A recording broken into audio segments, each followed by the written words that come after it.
Hello and welcome to SEC Baseball Predictions. It is the sixth weekend of conference play. I'm joined by Graham Doty, Alfred Esmond, and Jay Greason. We're going to talk about all 8 SEC series this weekend. We will go the Thursday to Saturday series first. We'll go in this order, the order listed on the SEC schedule. Ole Miss at South Carolina, Georgia at Vanderbilt, Oklahoma at Missouri, Alabama at LSU, Texas A&M at Arkansas, Auburn at Texas, and then we will do last the Friday to Sunday series. That is Kentucky visiting Tennessee and Florida going to Mississippi State. We will start with, as I said, Ole Miss at South Carolina. Ole Miss is 6-2 on the road. 3 of those wins coming at Missouri, 2 at Kentucky, 1 at Memphis. South Carolina is 17-6 at home. However, in the SEC, that has been a different story. The Gamecocks have been swept by Tennessee and also lost 2 of 3 to Oklahoma. Your pitching matchups as we have them on Thursday morning. Hunter Elliott versus Brandon Stone on Thursday. Riley Maddox versus Jake McCoy on Friday. Mason Nichols versus TBA on Saturday. Some things to know here, and I'll give you my analysis and my predictions. Then we'll go Graham, Alfred, Jay. I think Ole Miss has got a lot more pop. It's got a substantially better offense. It's got better starting pitching. The bullpen depth is not great for either team, but I think Mason Morris can cover a lot of ground for Ole Miss there and do it very effectively, as he has done all year. I think what could make this interesting is that South Carolina's top 3 in innings are all lefties: Jarvis Evans, Jake McCoy, Matthew Becker. So that's kind of an interesting dynamic. Ole Miss's lineup, though, is predominantly right-handed. The lefties are Mitchell Sanford, Isaac Humphrey, Will Furnace. But that's not going to help them against Luke Hill, Ryan Moorman, and the rest of the lineup. I'm going to give Ole Miss the edge in this series. I'll take them to win, but I think maybe the Gamecocks get a game, and let's not forget they have been competitive in some spots. Graham, you're next. I'm going with Ole Miss, and simply just because Ole Miss has more firepower. Ole Miss has hit 30 more home runs in South Carolina this season. Looking at the injury reports for South Carolina, they got 4 guys out, but this caught my attention. Nathan Hall, probable. He's going to play, but how healthy is he going to be over the course of this 3-game series? So Hall is one of their better players in the lineup for South Carolina. I think Ole Miss will take 2, potential to take all 3. This is a series in which Ole Miss desperately needs to win, especially with a midweek loss to Little Rock, that RPI bomb. So I think Ole Miss will take care of business. I did see this on social media this morning. I want to give credit to Chase Parham. He's the one I saw it from. South Carolina, since 1995, they have won 13 games or more in SEC play every season except for once since 1995. And they're sitting at 2 wins right now. Even though, and Chris, you touched on this earlier this week, even though South Carolina has 2 wins, they're still top 50 RPI somehow, some way. So it's a great stadium. I'm sure the environment will still be good despite the record, but I think Ole Miss will handle business this weekend. I'm going to be very creative and go with Ole Miss as well in this series. Like you said, Chris, I think just, you compare the 2 teams. Ole Miss obviously is significantly better than South Carolina. The one advantage South Carolina might have is that their back is as against the wall as it ever will be at this point. So maybe that gives this team a little fire being at home at Founders Park. However, I think Ole Miss is feeling kind of ticked off maybe a little bit after losing a close competitive series to Tennessee and then dropping a midweek really you should have had against Little Rock. So give me Ole Miss to win the series. Would not necessarily surprise me that South Carolina takes a game, but would not be shocked about an Ole Miss sweep either.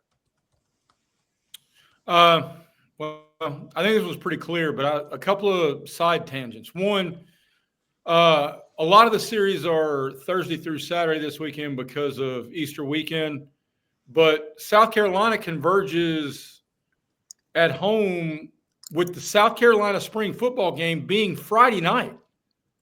So that game on Friday, game 2 is at 4:00 in the afternoon.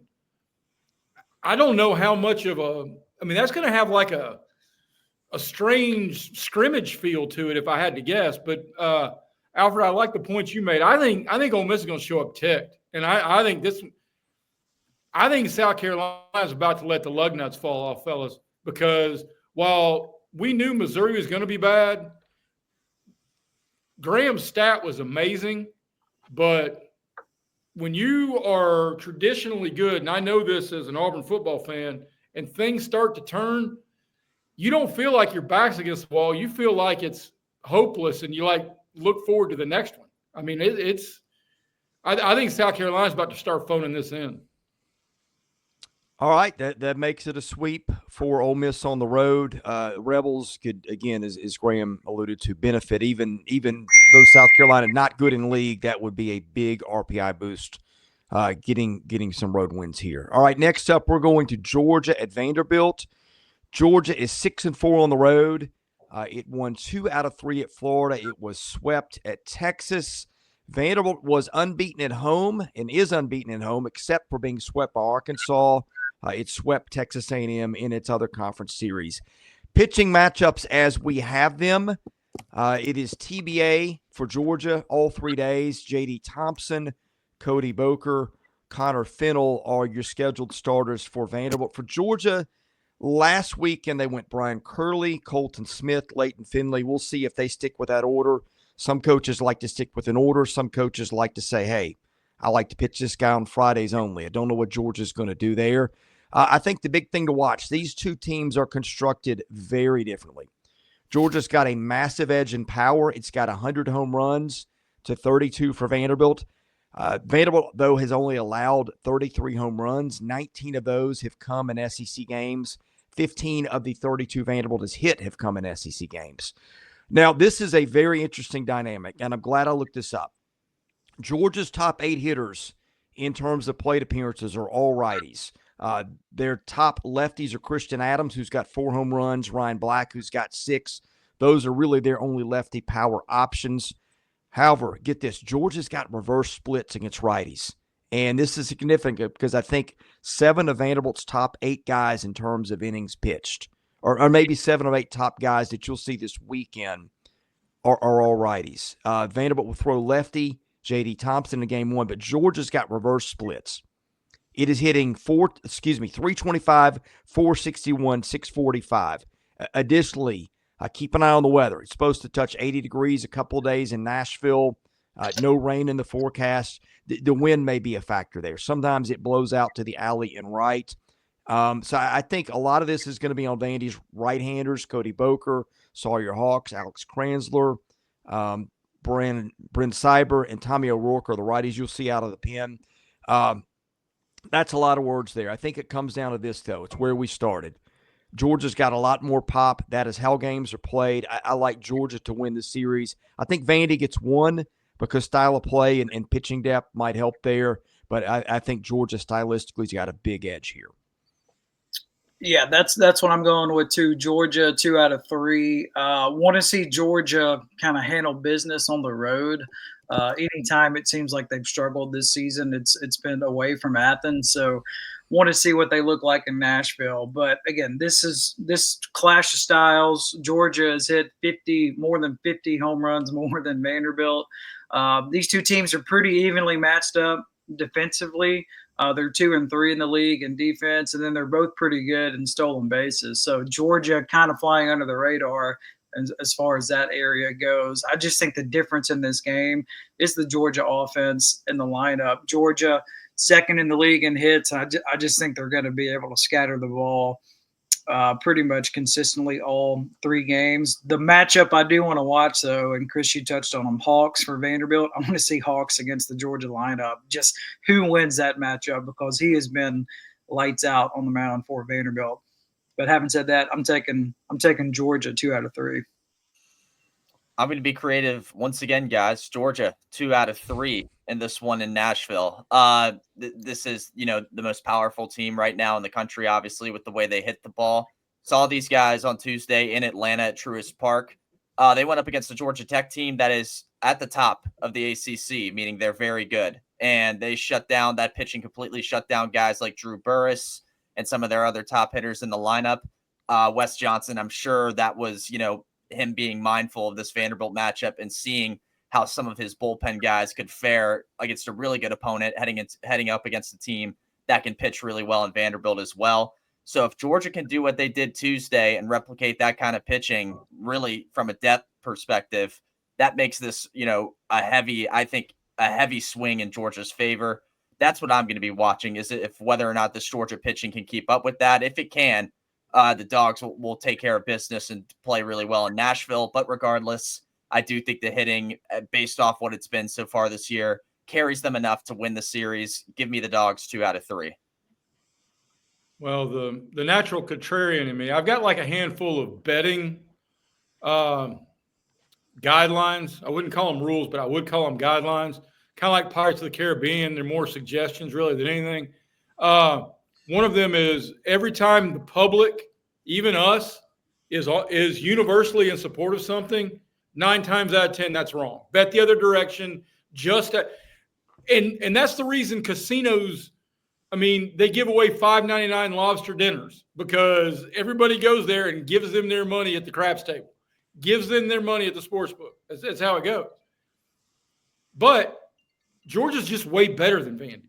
And Chris, you touched on the guy. The difference between Vandy being competitive in this series, or getting swept is not whether J.D. Thompson wins Friday night.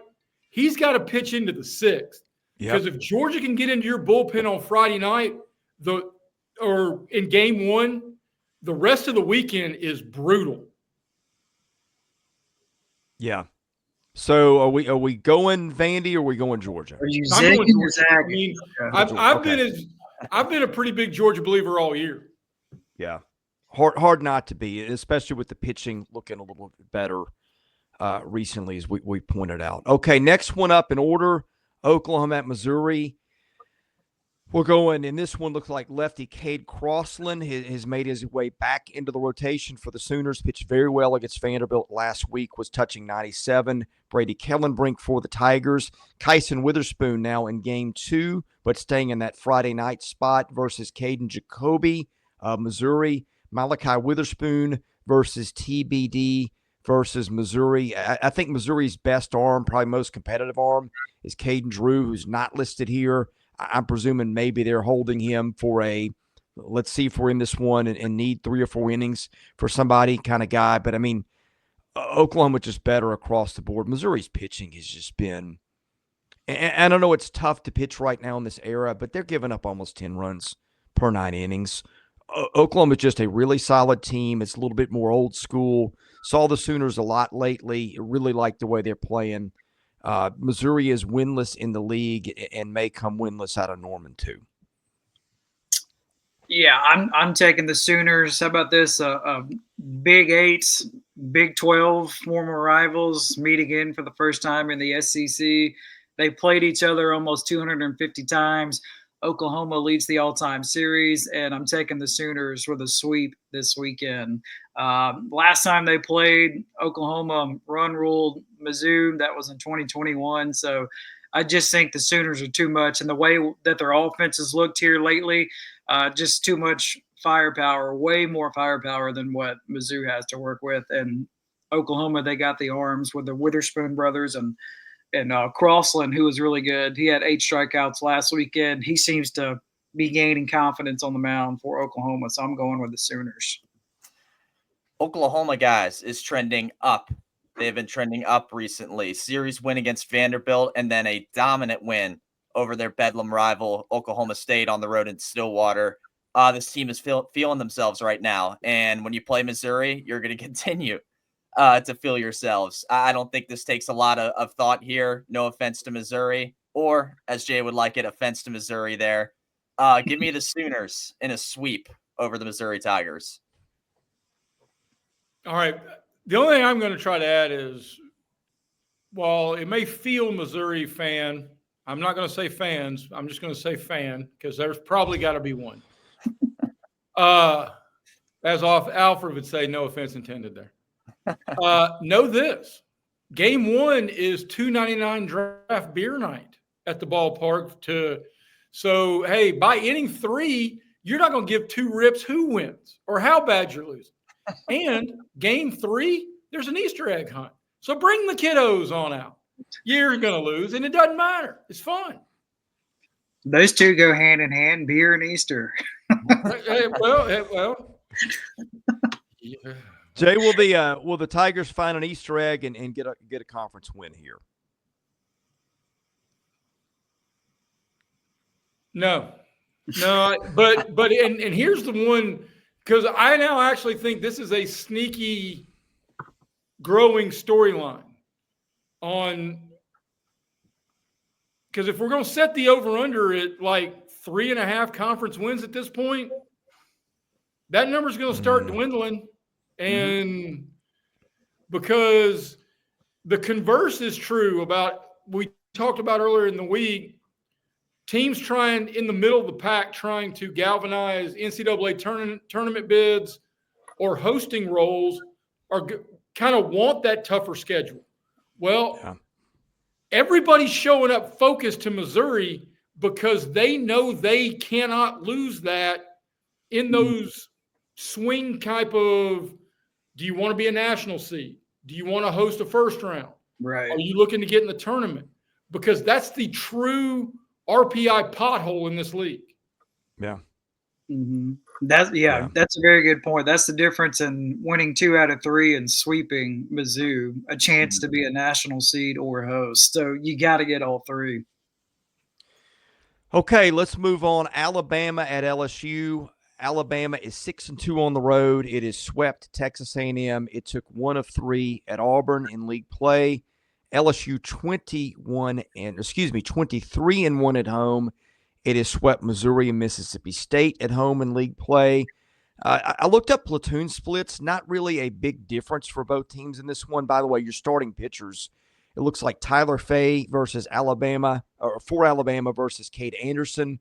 For LSU on Thursday, we go Riley Quick and Anthony Ianson. On Friday, we go Zane Adams and Chase Shores on Saturday. Alabama's offense has taken a little bit of a dip lately as the schedule's gotten tougher. LSU's has too, but I think LSU's just got a more talented lineup. I think it's more talented on the hill. Now, if this gets to be an extra inning slugfest where multiple relief arms get to be a factor, I think that could tilt it a little bit to Alabama, which has had probably more quality bullpen arms. LSU's got some really talented ones, but I don't know that they have performed at the level we expected yet. Bama's got Carson Osmer back there ready to close a game, who's been lights out. So I think that's the interesting dynamic. If this gets into some sort of a war of pitching attrition and Alabama can get LSU starters out early or get Zach Cowan out early, much easier said than done. That's where it gets interesting. But I think, obviously, LSU is going to be the favorite here at home. I'll go with the Tigers. Still think that as a national title contender, if all the pieces come together. I will take Alabama to get a game, though. Would you guys be surprised if I told you that Alabama leads the all-time series against LSU? Yes, Whoa. Actually. Yeah, Yes. well, they do. Bama leads the all-time series 202-181. Now, recent history favors LSU. They've won 14 of the last 17 against Alabama, and I think they're going to add to it this weekend. I just think LSU is just a little bit more balanced than Alabama is offensively, but to me, the difference in the series, 2 things. Number one, it's an Alex Box Stadium. I think it's going to be a great crowd, great environment. LSU will be happy to be home, but the pitching is going to be the difference in the series for me. Starting pitching and then just the relief pitchers that LSU has with Evans and mainly Cowan and what he's been able to do. So to me, that's going to be the difference in this series. I think LSU will win the series. I think they'll take 2 out of 3. I have a question here. What was the series record again? According to LSU's game notes, Alabama leads the all-time series 202-181, and they've had 3 ties. The series dates back to 1906. I was going to ask, do they start playing in the Civil War? Because that's a lot of baseball games to be played between those 2 teams. That must have been a lot of SEC tournament meetings. Maybe somewhere in Omaha. I don't know how you get to that number, but that's a lot. Anyway, carry on, Alfred. very shocking. I would not have guessed that based off my knowledge of what LSU baseball is. What I do know they are this year, guys, is they are 23-1 at home this year in Alex Box Stadium. They are a wagon in their home ballpark. They will continue to be that. Alabama is kind of reeling a little bit, and they need a bounce back. They do have Missouri the weekend after this one, so they can look forward to that. But this is going to be a tough one to kind of bounce back in, going up against the Tigers in Baton Rouge. LSU also has the effects of that Auburn series lingering. They got hit in the mouth pretty hard. I'd imagine that they're a little ticked because of that, just like Ole Miss was and what we talked about in that series. So give me LSU. Would not be shocked about Alabama taking a game. Also, though, I won't rule out a sweep for the LSU Tigers at home this weekend. Okay. All right. Wow. Chris, though, in terms of numbers, we're talking about almost 120 years. 383 games really aren't that many when you consider that most baseball. I mean, I'd have to believe a whole lot of those series in the olden days were probably 5-game series, right? If you're going to take the time in 1935 to drive to Baton Rouge, you might as well play as many as you can, as long as you can. You think they drove or hopped on the train? train? No, I think they took the train. Yeah. That's my guess. I have questions after that. So, no, I'm just trying to envision what those guys look like and who was heckling whom. And in the Prohibition era, everybody was drinking Coca-Colas in the stands. And look, I think Alfred alluded to it a little bit, but I think LSU's probably going to show up pretty ticked off. They lost a couple of games that they would really like back. And as an Auburn graduate, I hope Auburn doesn't have to see LSU in Hoover, because I think that's going to – I mean, the horse racing phrase is chomping at the bit. I think that's who LSU is coming out of this gate. And to what Graham said about the completeness of the LSU staff compared to Alabama, I agree with that.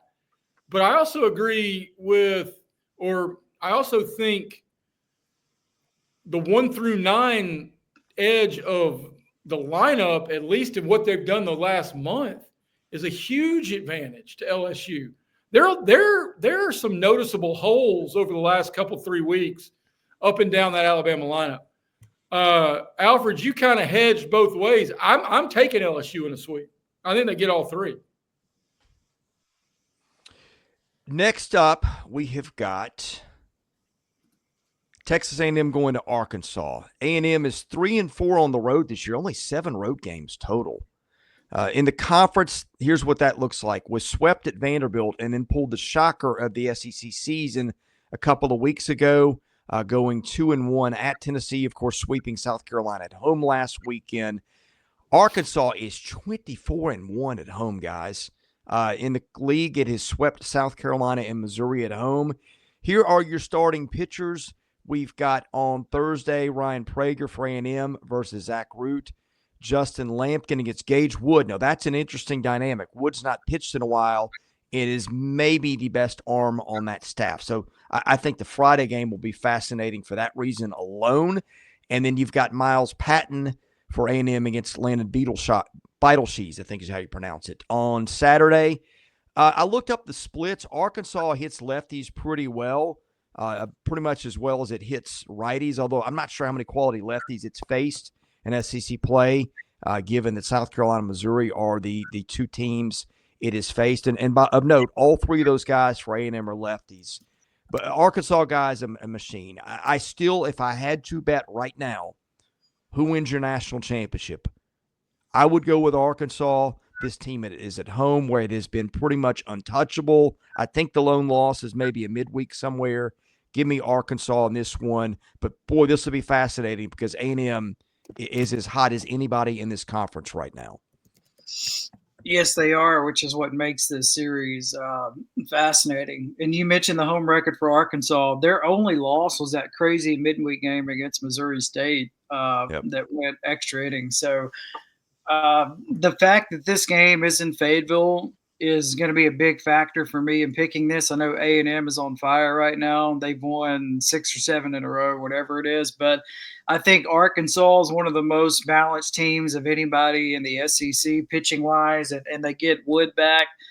Now, what's his status? Like, is he going to be on a pitch count no matter what, or are they going to, full reign? We'll kind of wait and see. I haven't seen Van Horn say one thing or the other, but that's really good news for the Razorbacks to get Wood back. But I'm just going with Arkansas, despite how hot A&M is. I think they'll take 2 out of 3. It's at home, and again, just the offensive balance and the pitching balance for Arkansas, I think, is the difference in this one. Now, I am fascinated to see, does the A&M offense stay hot, or this is the best team that they played here since they played Tennessee. So and it's on the road. So curious to see if the bats stay hot for A&M. One thing of note: if Arkansas, this is their best start in program history through 38 games. If they sweep this series, which I don't think they will, it would be a program record for best start in SEC play. So that's kind of what's at stake for Arkansas. Fascinated series for a variety of reasons, but give me the Hogs 2 out of 3. Guys, I cannot wait for Gage Wood Friday night. I'm sure the Arkansas fans cannot wait either. This is, as hot as A&M has been all season with how they've been playing as of recent. Although, Chris, their lack of a lot of road games concerns me a little bit. Their series against Tennessee is pretty telling. I mean, that's a tough place to go and win a series like they did at Lindsey Nelson Stadium. And they're heading to just as tough of a place, if not tougher, in Baum-Walker Stadium. I think Arkansas has the mental advantage just because they let some games get by them at Foley Field last weekend by 1 run. They were just a couple runs away from really winning that series and possibly sweeping it at Georgia. So I'm gonna go Arkansas here. Definitely 2 out of 3. I think A&M can take one game here and be proud of it for the mathematical, SEC record conversation. But it's hard for me to pick against Arkansas at home based on how good they've been, the mental kind of where they have from that Georgia series, and how pumped they'll be to have guys like Gage Wood back. So looking forward to this series. It's my one to watch this weekend, but give me the Hogs 2 out of 3. All right, you're all wrong. I think the Aggies show up and dominate. I don't think they're going to sweep, but they've got the advantage in game 1 starter. Prager is, I know Root's got gaudy numbers, but Prager had to pitch through a team that limped out of the gate through the first half of the season. The offense is clicking. Texas A&M's getting as healthy as it's going to get, which is getting us back to Arkansas may be currently 2, 3, or 4, depending on which of the 1,000 Warsaw polls you want to look at in college baseball. But we know Texas A&M's got pros everywhere. And to that point, Prager versus Root may be like White Sox versus Royals in 3 years. I'll tell you, hey, Gage Wood has all the potential in the world. But give me a guy who's now into week 8 of the season, week 8 or week 6 of the SEC season, going into month 2 of the entire season, as opposed to a guy we don't know if he's going to be on a pitch count. So, I think Texas A&M's got the edge in starters. Arkansas's been great 1 through 9. Do they have more pros than Texas A&M in that order? I don't know. And you talked about Arkansas showing up with a mental edge. I think Texas A&M has galvanized their locker room to a point that double middle fingers to everybody. And if you're going to tell me home field matters, Texas A&M went to Knoxville and won. Arkansas may be 24-1, but sweeping South Carolina, Missouri, that ain't no great shakes. Yeah. So that's an A+ zag, Jay. A++ zag. You're welcome. All right. That's this may be the most interesting series of the weekend just because of the dynamic of how well A&M's played, and then the Gage Wood factor too. Right? Well, and to that point, because we've made every opportunity to heckle some of the TV decisions. I will be watching this Thursday evening. Game 1, A&M at Arkansas on the SEC Network should be fun. Yes. Yeah. And look, two things can be true. Arkansas can be an elite team. Remember, I said I think that is the best team in the country. Has not exactly been challenged at home. Here's your series. 4 games with Washington State, 3 with Charlotte, 3 with Portland, and then South Carolina, Missouri. So it is going to see a level of opposition that it has not seen all year. So I am fascinated by this one. Also fascinated by this one. I think these are the 2 most interesting series this weekend, the one we just discussed and this one. Auburn at Red Hot Texas, which is now number 1 in the country. The Auburn Tigers, 4-5 on the road. In the SEC, they have taken 2 of 3 at Kentucky, were swept at Georgia, where not a lot of people are winning in Athens, as Arkansas found out last weekend. Texas is 17-3 at home, but 2 of those losses are in the midweek. At home in conference play, the Longhorns have been phenomenal. Took 2 of 3 against LSU and swept Georgia on the weekend too. Texas is a predominantly right-handed lineup.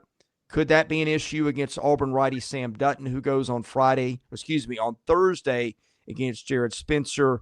Friday's matchup, Cade Fisher versus Luke Harrison, and then Andres Alvarez versus Ruger Riojas, who's now been moved out of relief into the starting rotation, and arguably, along with Ben Cleaver, might be the best number 3 in the league right now. Look, Texas is hitting 267, 385, 512 as a team against righties, which is, I think, hitting about the same against lefties. I was trying to look into platoon splits, and I'm not sure if I can find like a big difference there for the Longhorns. I'm relying on the NCAA's data, which sometimes is good and sometimes it's not. But Auburn does have a bunch of quality righties. Watch out for that because A&M does have a right-handed dominated lineup again. So I think that's the X factor here. But I think the big thing, Texas is red hot. I think it can get through 27 innings and cover those easier than Auburn can with great arms. Give me the Longhorns because why would you pick against Texas right now and particularly at home? Yeah, give me Texas too. I think they'll take 2 out of 3. These 2 teams have only played each other 3 times ever. The last time they played in Austin was in 1912, so it's been a minute. I just think Texas will take care of business. Both of these teams are relatively healthy for the most part, 2 of the healthiest teams in the SEC. The matchup I absolutely sign me up to see is Sam Dutton against this Longhorn lineup. Just does he continue to pitch out of this world in game 1? So definitely want to see that matchup. But I think the difference is, number 1, it's in Austin, and I'm just going with Texas. They've just been so tough to beat at home. You know, the crowd's going to be locked in and engaged. I think all 3 games are going to be extremely close, though. I don't think anybody will blow the other team out, anything like that. So a really fun, entertaining series. Give me the Longhorns 2 out of 3. You guys weren't around in 1912 when they last played in Austin, right? Just kidding. I remember. Sorry, not a good old person joke. But anyway, yeah, Texas has had some opponents at home, to say the least. Obviously, with Georgia, LSU at home as well. They've handled business against those teams. With the way Auburn's playing right now, it would not surprise me that Auburn takes a game here because LSU did do that in the series they played at Austin. So I like the Tigers. I like the Tigers to get a game here. However, I just think Texas at home has been so good. I don't think the number 1 curse that happened with Arkansas is going to apply to these guys, a whole bunch. You do have, with that Sam Dutton game, you do have Jared Spencer, who's also been an anchor for your Friday night for the most part. This Texas team is just as good as anyone in the country. They're arguably the best team in the country, and I think they'll handle business to get 2 out of 3 against Auburn. Another Zag? What we got? Oh, there? yeah. What do you think? God, yeah, another Zag. I mean, okay. I hadn't thought of it yet, but Alfred, I love that number 1 jinx. And in 2 weeks, when Auburn gets to 1, they'll stumble and stub their toe unexpectedly, and that'll be great too. All right, not to play the WWE game in the old school, is that Rowdy Roddy Piper's music? As everybody, winner of this is not like the Intercontinental National Champion. Winner of this is the front runner for SEC Coach of the Year, and maybe National Coach of the Year. Yeah. And I'll go a step further. Give me the check mark on Friday night because Dutton's been him. You move Riojas to the 3-hole on Sunday, which makes him, as you said, Chris, a really good third-game starter. It now gives Auburn the best ace coming out of the bullpen in Carson Myers. I mean, if you're talking about one swing game in a 3-game series between 2 top 8 teams, and I've got Carson Myers, and I've got Sam Dutton, and I've got a lineup that's not relying on home runs, maybe like we know Georgia is and maybe LSU is, going to a bigger ballpark in Austin, I'll take the Tigers because I actually think they believe in themselves a hell of a lot more than everybody else not named Jay Greason does. Yeah. Yeah. Now, the problem there will be Dylan Volantis. And when they use him, I think if you're Texas, maybe one of the things to watch is how far do they get through starting Harrison and Jared Spencer. Spencer's been really durable, so keep an eye on that. I think you'll probably see both starters go late into game one, and then it maybe becomes a competition of who's got the freshest bullpen. At the end, a war that Texas has usually won. So we're going all Texas but Jay. So he's gone contrarian on the last couple. We'll see if he's got the guts to do it here. Tennessee at Kentucky. Hell no. Come on, man. You got to keep people waiting. No, because I know I went out of order right here. It's okay, though, because I got about to go to the little sports editor's room. So this is my pick. Tennessee takes 2 or 3, maybe sweeps, because here's the thing. You think you would bet money on Arkansas to win it all? I'm betting on the Vols to win it all. Okay, so we're going to give you Florida, Mississippi State, Jay. All right. You pick there. We'll let you jump line on that one since that's the last series. Oh, I'm going to jump line on Florida, Mississippi State. Hey, yeah. I got Florida to win the league, man, in that awful draft decision. I think I took them with the first-round pick. And you know who came up with that idea and's got 2 thumbs? This dumb guy. I mean, dear Lord, I was the one trying to get everybody to throw $5 in the hat. Okay. No, I'll take Florida over Mississippi State because I think we've got 3 teams really limping to the finish line. But I got to run out of here to a meeting. So, okay. Are those? Am I good? Are those the last 2? If not, I'll text you. You are good. You're good. You're allowed to jump line and carry on with your business. True walk off. Fellas, right. Y'all be great. And to not only y'all, but to everybody who's watching and listening, thank you. And may you and your family have a great Easter. Absolutely. All right. That's the great Jay Greason. Let's get this. Here we go. Now we're on even footing. So, all right. Here's some sneaky facts about this series. Kentucky is 8-5 on the road. I think that's the most games that anyone in the league has played on the road in the SEC. Here's what it's looked like. Kentucky has gone 1-2 at Georgia and 2-1 at Texas A&M. Tennessee is 23-3 at home in the league. It has looked like this. It has swept Florida, and it was on the losing side of the A&M series.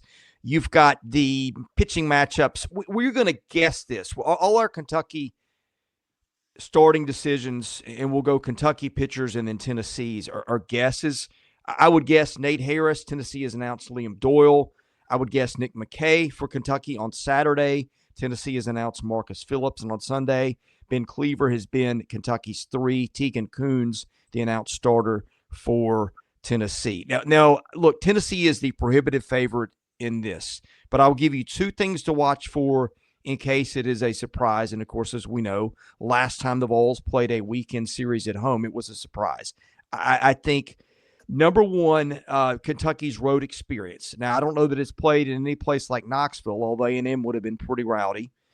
Maybe not as rowdy given when it was playing the Aggies, but there's that. And number 2, Kentucky will small ball. It will bunt. It will run. It will do things that can drive teams crazy. It has won 2 games in the last 4 games by executing a bunt where a bad throw was made and the winning run scored. So there's that. Tennessee has really struggled to defend, and you have seen Tony Vitello use a bunch of combinations. So if this winds up being closer than we thought, or Kentucky wins the series, there are your things to watch. That said, I think you'd be a little crazy to bet against Tennessee at home. This team is still very, very good. It is, as Jay said, a national title contender. I will take the Vols in Knoxville. I'm taking the Vols as well. This series, really, not just one game, but this is going to be an intense series. Two teams that like to play with an edge, have a lot of emotion. Same with the head coaches. We've seen it 3 weeks in a row now for Kentucky alone. With Nick Mingione. So he's been it seems like in the forefront of a lot of this. And I mean, hey, it's working. His guys and his team, they are in every single game. Remember, they're one of the few teams in the league that can say they've had the lead in every single SEC game. So will that streak continue this weekend? I'm taking Tennessee just because, number one, it's at home, and then they just got more firepower. Like Chris, you touched on Kentucky. They like to do the small ball. So you know they're going to put the pressure on the defense for Tennessee. Does that mean, like, will we see Andrew Fisher at first, or like will he play a little bit of third? I'm kind of leaning that he's going to play on first, or maybe even be the DH. So Kentucky's going to put the pressure on the Tennessee defense, but I just think Tennessee, we know what the Vols have, and Liam Doyle. Phillips has been good in game 2. I think that'll be a big feather in the cap for the Vols this weekend as well. So I just think Tennessee's a little bit more balanced on the mound and 1 through 9 than Kentucky. But this series will be a little bit closer than what everybody is anticipating, and even though it's in Knoxville, like I still think it'll be close. But I think you'll see Tennessee just do what they do. They're mentally strong. You'll see them hit a lot of home runs over the course of the weekend. I think the Vols just a little bit too much at home over Kentucky. I'm going to go Tennessee too at home. I think, Kentucky, really the story for them in SEC play, guys, has been they've been really leading or in every single game they've played. They just haven't been able to close it out. I don't know how a team would really flip that luck against Tennessee in Lindsey Nelson Stadium. That is unbelievably hard to do that. I like what you said, though, Graham. I think the small ball effect will keep these games as close as they'll ever be.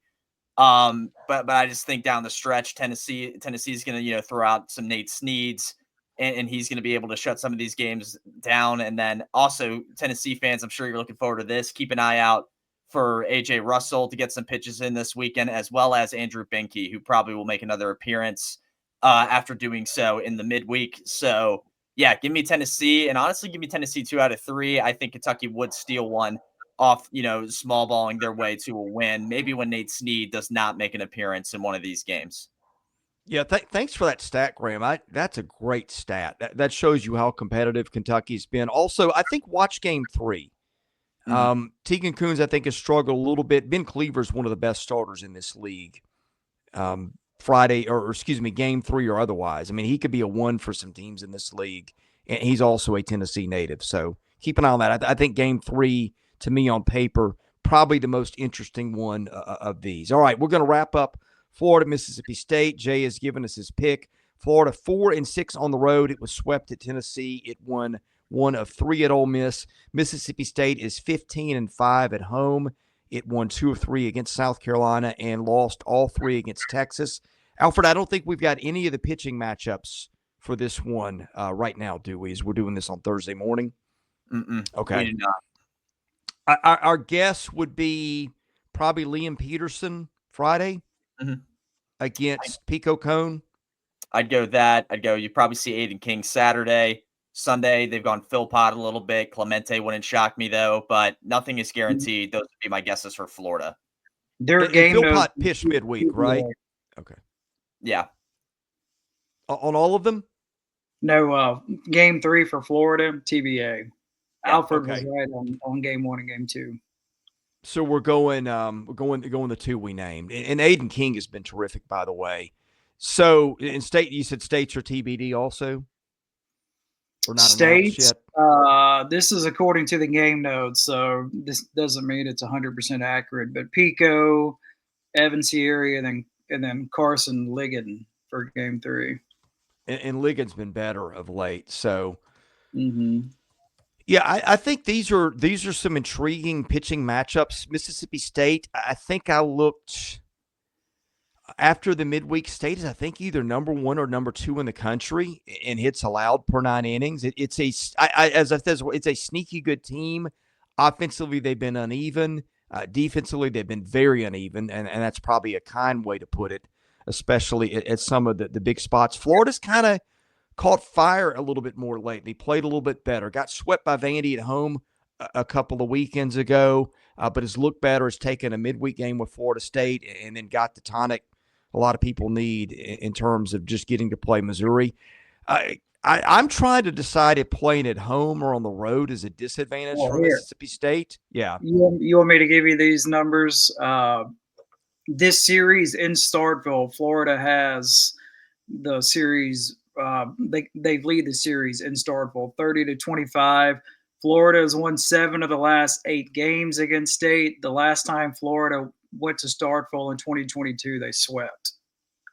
Goodness. Pressure's still mounting on Chris Lemonis, isn't it?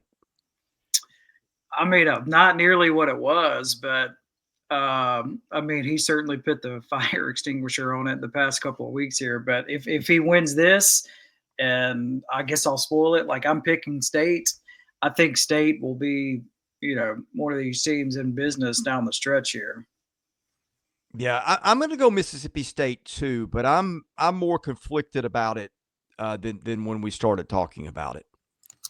I think I'm going to lean Mississippi State as well. I like how they've played over this past stretch, dating back to the beginning of their last series against South Carolina. They have given up 5+ runs in just 1 game.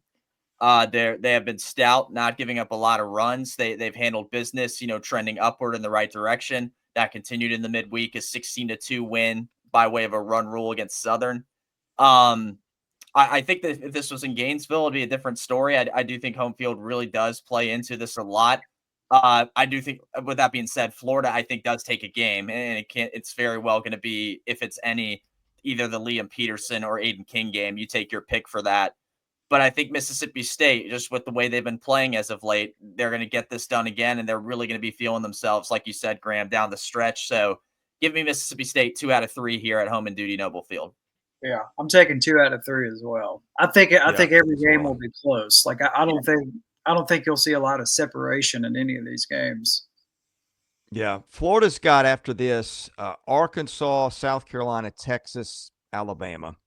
So, as we said, the loser of this series has really got its back against the wall, especially if it gets swept. Yeah. So, State's schedule is going to get a little easy. Well, I mean, Auburn next weekend, maybe not. But Missouri at the end. All right, that's a wrap. We will have a Thursday night recap of the 6 games we see.